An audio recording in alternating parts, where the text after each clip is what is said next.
Emma's hands shook as Sheriff Collins counted out 20 silver dollars into her father's greedy palm. The metallic clink of each coin felt like another nail in her coffin, sealing a fate she'd never chosen. "That settles your debt, Morrison," Collins said, his cold eyes never leaving Emma's face, "and gives me a wife." Her father wouldn't meet her gaze as he pocketed the money. "She's a good worker, won't give you trouble." Emma's stomach lurched. She'd known this day would come ever since her father had started drinking away their farm, but the reality felt like drowning. Collins stepped closer, his breath reeking of whiskey and tobacco. "Pretty little thing," he murmured, running a thick finger down her cheek. Emma forced herself not to recoil, knowing it would only make things worse. "We'll have the ceremony right now. Preacher's waiting." The next hour passed in a blur of forced vows and trembling hands. Emma heard herself say, "I do," while her mind screamed in protest. Collins's grip on her wrist was already too tight, already bruising. When the preacher pronounced them married, Collins's smile revealed yellowed teeth like a wolf's. "Time to go home, wife." His cabin sat on the outskirts of town, isolated and dark. Emma's new husband shoved her through the door with enough force to send her stumbling. The interior reeked of unwashed clothes and stale liquor. "Let's get something straight right now," Collins said, removing his gun belt with deliberate slowness. "I paid good money for you, and I expect a return on my investment. You'll cook, clean, and do whatever else I tell you without question." Emma nodded, her throat too tight to speak. "I don't hear you, wife." "Yes, sir," she whispered. Collins backhanded her so quickly she didn't see it coming. Pain exploded across her cheek as she hit the floor. "That's for taking too long to answer. I run a tight household, Emma. Step out of line and you'll learn just how tight." He grabbed a bottle from the table and settled into his chair, already drinking. "Make me some supper, and don't burn it like that last woman I had." Emma climbed to her feet on shaking legs, pressing a hand to her stinging cheek. Last woman? What had happened to her? She didn't dare ask. As she fumbled through the meager supplies in his kitchen, Collins continued drinking and talking. Mostly about what he expected from her, how he'd break her spirit proper, and what would happen if she ever tried to run. "Nowhere to go anyway," he slurred. "Your daddy won't take you back, not after I paid for you fair and square. And I'm the law in this county. Nobody's going to help a sheriff's wife who can't keep her husband happy." Emma served him beans and hardtack with trembling hands. When he grabbed her wrist and pulled her close, she smelled the whiskey on his breath and saw something cruel and hungry in his eyes. "After I finish eating, we're going to discuss your other wifely duties," he said. Emma's blood turned to ice. She nodded because she had to, because there was no choice, because 20 silver dollars had bought and paid for every piece of her. But as Collins returned to his drinking and his food, Emma's mind began to work. The kitchen had knives. The door had a latch. And somewhere beyond this cabin lay a world bigger than her father's greed and this man's cruelty. She just had to be smart about it. The kitchen knife trembled in Emma's grip as Collins's drunken snores filled the cabin. She'd waited 3 hours after he'd passed out in his chair, counting each rattling breath to make sure he wouldn't wake. Her cheek still throbbed from his earlier blow, and worse bruises hidden beneath her dress reminded her exactly what kind of marriage this would be. The knife felt heavy in her palm, and for a moment she stared at Collins's exposed throat. No, she wasn't a killer, no matter what he'd done, but she wasn't staying either. Moving like a ghost, Emma gathered the few supplies she could carry, a handful of hardtack, Collins's spare jacket that would keep her warmer than her thin shawl, and the knife. Her hands shook as she lifted the door latch, certain the small click would wake him. Collins snorted but didn't stir. The night air bit through her dress as she slipped outside. No moon lit her way, just stars scattered across an endless sky. She'd never been beyond the town borders alone, but anywhere had to be better than that cabin. Emma ran. Her feet, soft from years of indoor work, quickly began to blister in her worn boots. But she pushed forward across the prairie grass, driven by the memory of Collins's hands on her and his promises of what morning would bring. Hours passed. Her legs cramped and her lungs burned, but she kept moving. Behind her, the lights of town disappeared completely. Ahead lay only darkness and the whisper of wind through grass. When she finally stumbled, her knees hitting the hard ground, Emma realized she was lost. The prairie stretched endlessly in all directions, and she had no idea which way led to safety. Tears she'd held back all day finally came, hot and bitter. She'd traded one death for another. At least Collins's cabin had walls and a roof. Emma forced herself to stand and keep walking. She'd rather die free on the prairie than live as Collins's property. The thought gave her strength for another mile, then another. But her body had limits. Her spirit didn't. As dawn painted the sky pale pink, Emma's legs finally gave out completely. She collapsed in a patch of grass, too exhausted to take another step. The ground felt cold against her cheek. She closed her eyes and tried to pray. But only one thought filled her mind. At least Collins couldn't hurt her anymore. Hoofbeats woke her. Emma's eyes snapped open to find 3 Lakota warriors on horseback surrounding her. Their painted faces and traditional clothing sent terror shooting through her chest. She'd heard stories about what happened to white women captured by Indians. One warrior dismounted and approached slowly. Behind him, a 4th rider emerged from the morning mist. Even from her position on the ground, Emma could tell this man was different. He carried himself with quiet authority, and the others deferred to him with subtle nods. A chief. The warrior who'd dismounted spoke in Lakota to the chief, gesturing toward Emma. She caught her breath, waiting for rough hands to grab her, for the nightmare to continue in a different form. Instead, the chief dismounted and walked toward her with careful, measured steps. When he knelt beside her, Emma saw not cruelty in his dark eyes, but concern. "You are hurt," he said in careful English. Emma could only stare. After Collins's harsh voice and her father's indifference, the stranger's gentle tone seemed impossible. The chief looked back at his warriors and spoke quietly in Lakota.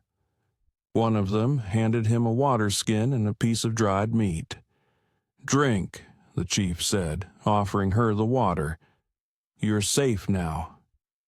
Emma's eyes flew open to find a Lakota chief watching her with concern, not hunger. Sunlight filtered through the hide walls of what must be a lodge, and she lay on soft furs instead of cold ground. She jerked upright, immediately regretting the sudden movement as her head spun. The chief remained perfectly still, giving her space to orient herself. "Where am I?" she whispered. "My village. You collapsed on the prairie."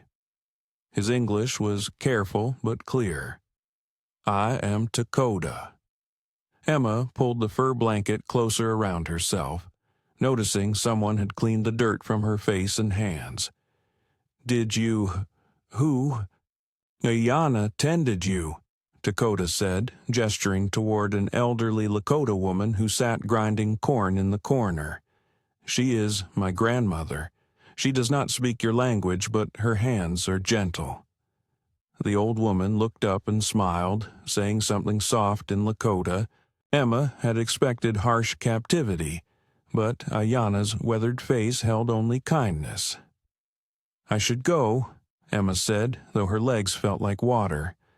"My husband will be looking for me." Dakota's expression darkened slightly. "The man who marked your face?" Emma's hand flew to her bruised cheek. She'd forgotten about Collins's handprint there, visible proof of what her marriage had become in less than a day. "He has rights," she said quietly. "Legal rights. Legal." Dakota spoke the word like it tasted bitter. "This is why you ran into the night? Because of legal rights?" Emma couldn't answer. Shame burned in her throat, though she knew the shame belonged to Collins and her father, not her. Ayanna rose and brought Emma a bowl of stew that smelled like sage and meat. When Emma hesitated, the old woman gestured encouragingly and spoke in Lakota. "She says you must eat to heal," Dakota translated. "She asks if the white man's law allows husbands to starve their wives." Emma's eyes filled with tears she couldn't stop. "He bought me. $20 to my father for his debts. I'm not a wife, I'm property." Dakota was quiet for a long moment, studying her face. "Among my people, marriage is a joining of spirits. Both must choose freely, or it is not marriage at all." "Your people don't have sheriffs with badges and guns," Emma said bitterly. "No, we have something different." Dakota leaned forward slightly. "We have honor." Emma spooned the stew into her mouth, surprised by how hungry she was. The warmth spread through her chest, the first comfort she'd felt since her father had announced her fate. "Why are you helping me?" she asked. "Why would I not?" The simplicity of his answer undid her completely. Emma began to cry, great heaving sobs that came from somewhere deep and broken inside her. She waited for Dakota to grow uncomfortable, to leave or tell her to stop. Instead, he remained perfectly still until her tears ran dry. "You're safe here," he said quietly. "No one will force you to return to a man who bought you like cattle. Collins won't just give up. He paid for me. Then he wasted his money." Dakota stood and moved toward the lodge entrance. "Rest now. When you are stronger, we will speak of what comes next." Emma watched him go, her mind struggling to process this gentle treatment. Ayanna settled beside her with some mending, humming softly under her breath. For the first time in her life, Emma felt what it might be like to be protected rather than owned. The feeling was so foreign she hardly recognized it, but she thought she could learn to like it. Collins rode into the Lakota camp with 6 armed men, his badge glinting like a threat. Emma's blood turned to ice as she recognized his voice barking orders outside Dakota's lodge. "I know she's here. That's my wife you're harboring, and I want her back." Through a gap in the hide wall, Emma saw Collins dismount with his hand already on his gun. The other men spread out behind him, rifles ready. Several Lakota warriors had emerged from their lodges, but they remained calm, weapons lowered. Dakota stepped into view, and Emma's heart hammered against her ribs. He looked so much smaller than Collins, though she knew that was just fear talking. Dakota carried himself with quiet strength, while Collins blustered with the authority of his badge. "Sheriff," Dakota said in his careful English, "you are not welcome here. Don't care much what you think, Chief. I'm here on official business." Collins pulled a paper from his pocket. "This here's a marriage certificate. That woman belongs to me legal and proper. She belongs to no one." Collins laughed, but there was no humor in it. "That's not how white man's law works. I paid her father $20 for her hand. She's my property now, same as my horse or my gun." Emma pressed her hand to her mouth to keep from crying out. She could see Ayanna in the corner, her weathered face taut with worry. "Your law," Dakota said, "not mine." "Your law don't mean nothing here, boy. This is American territory, and I'm a duly sworn sheriff. You hand over my wife, or there's going to be trouble." More Lakota had gathered now, forming a loose circle around the confrontation. Emma counted at least 20 warriors, but Collins's men had rifles and the backing of territorial law. "She came to us hurt and afraid," Dakota said. "A marriage that begins with fear is no marriage at all." Collins spat in the dirt. "Pretty words, but they don't change facts. She's mine, and I'm taking her back." "No." The single word hung in the air like thunder. Emma had never heard such quiet authority in a voice before. Collins's face darkened. "You're making a mistake, Chief. I got 6 men here and a dozen more back in town. You really want to start a war over one woman? If that is what honor requires." Emma's eyes filled with tears. Dakota would risk his entire tribe for her, a woman he barely knew. The thought was both beautiful and terrible. Collins's hand tightened on his gun grip. "Honor don't stop bullets, boy. Neither does a badge." The tension stretched taut as a bowstring. Emma could see Collins weighing his options, calculating whether he had enough firepower to take what he wanted. Then Dakota spoke again, his voice carrying across the entire camp. "Among my people, when a man's claim is disputed, we settle it with honor. Single combat. Winner takes all." Collins laughed again. "You challenging me to a fight? I'm offering you a chance to prove your claim has merit. You against me, no weapons. If you win, she goes with you. If I win, you leave and never return. And if I just shoot you instead?"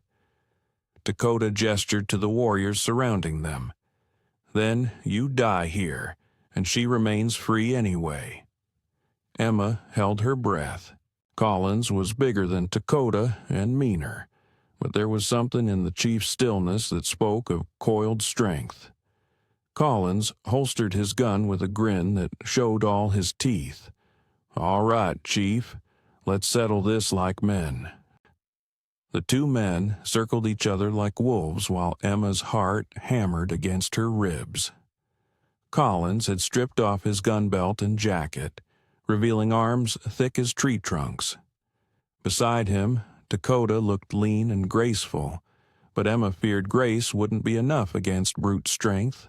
"Last chance to back down, boy," Collins sneered. "I've put down men twice your size." Dakota said nothing, just continued his careful circling.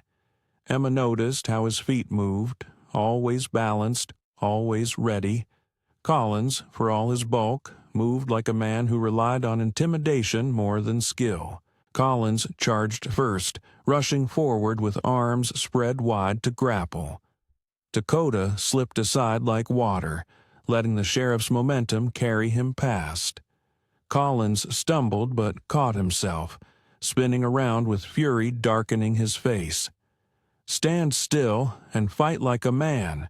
Again, Collins lunged, and again Dakota evaded, this time striking quickly at the sheriff's ribs before dancing away. Collins grunted but kept coming, swinging wild haymakers that whistled through empty air. Emma found herself leaning forward, her hands clenched so tight her nails bit into her palms. Around the circle, the Lakota warriors watched in silence while Collins's men shifted nervously. Collins finally managed to catch Dakota's arm, using his weight advantage to drag the chief into a crushing bear hug. Emma gasped as she heard Dakota's sharp intake of breath. Got you now, Collins panted. But Dakota didn't struggle against the hold. Instead, he drove his knee upward into Collins's stomach, once, twice, until the sheriff's grip loosened enough for him to break free. Collins doubled over, wheezing. When he straightened, his face had gone from red to purple with rage. You want to play dirty? Fine by me. Collins pulled a knife from his boot, the blade catching sunlight. Several Lakota warriors stepped forward, but Dakota raised a hand to stop them. No weapons was the agreement, Dakota said calmly. Agreements changed. Collins advanced with the knife extended. Should have just given me my property when I asked nice. Emma couldn't stay silent anymore. Stop, please. I'll go with you. Don't hurt him. Collins grinned without taking his eyes off Dakota.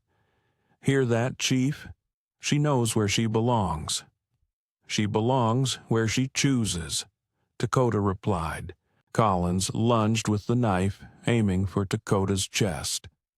The chief caught his wrist, and for a moment the two men stood locked together, the blade trembling between them. Then Dakota twisted sharply.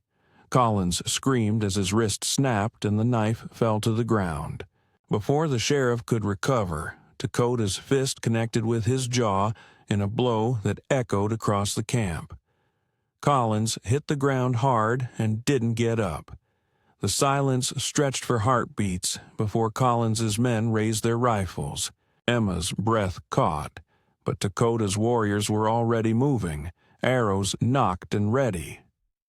Your sheriff lost, Dakota said to the armed men. Honor the agreement.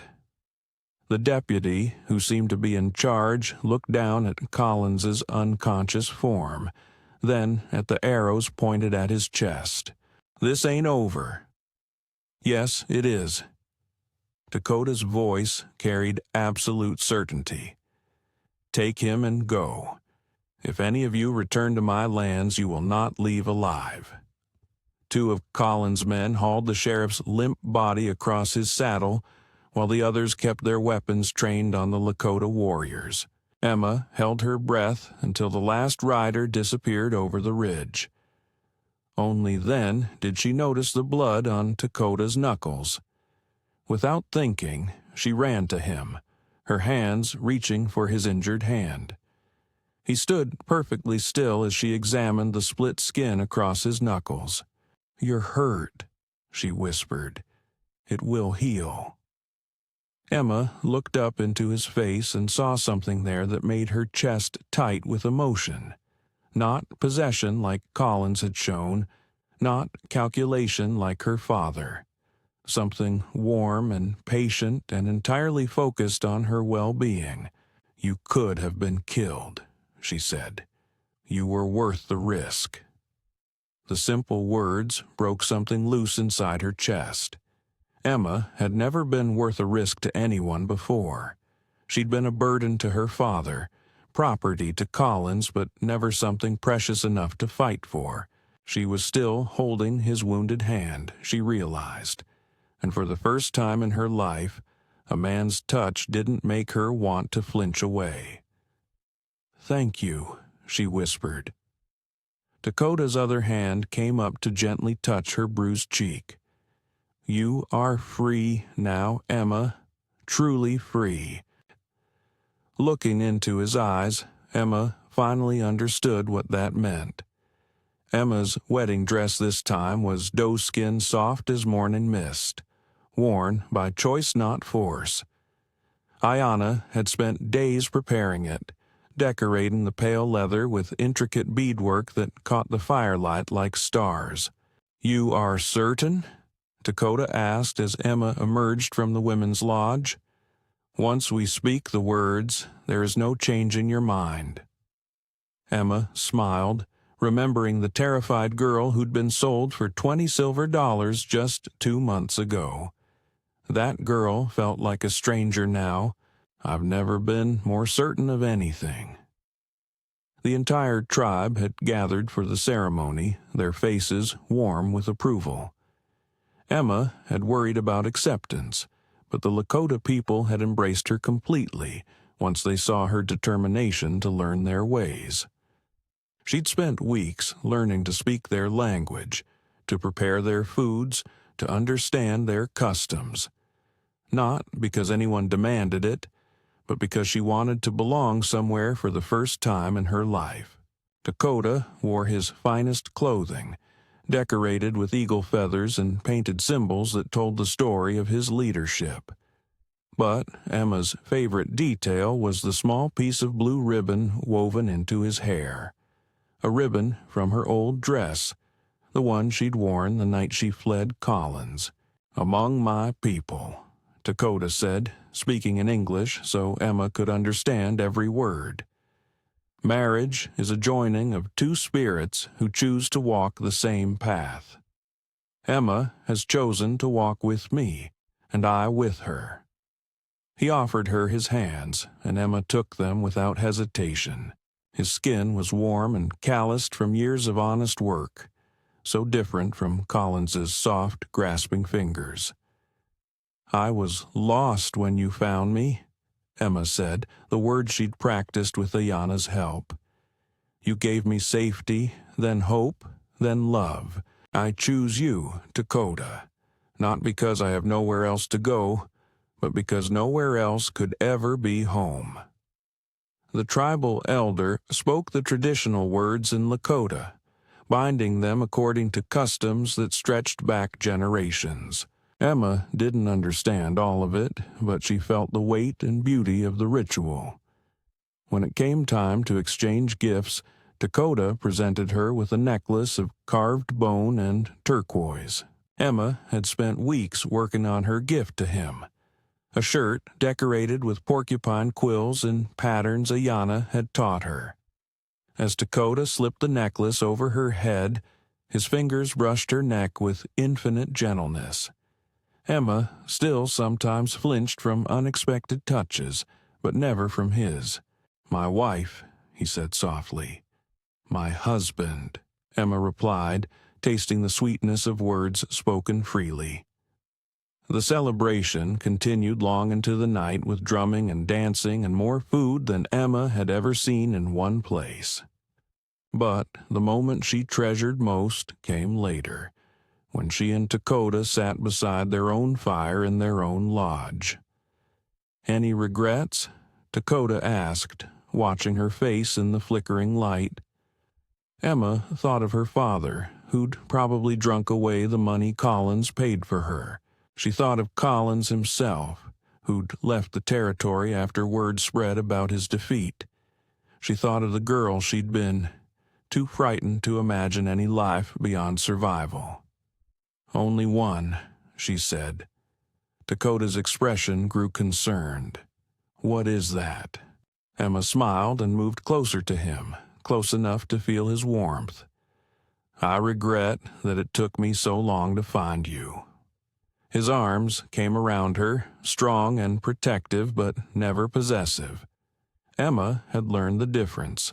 Outside their lodge, the celebration continued, but inside their small circle of firelight, Emma finally understood what it meant to be cherished rather than owned. She was no longer Emma Morrison, the unwanted daughter sold to pay debts. She was no longer Emma Collins, the sheriff's purchased property.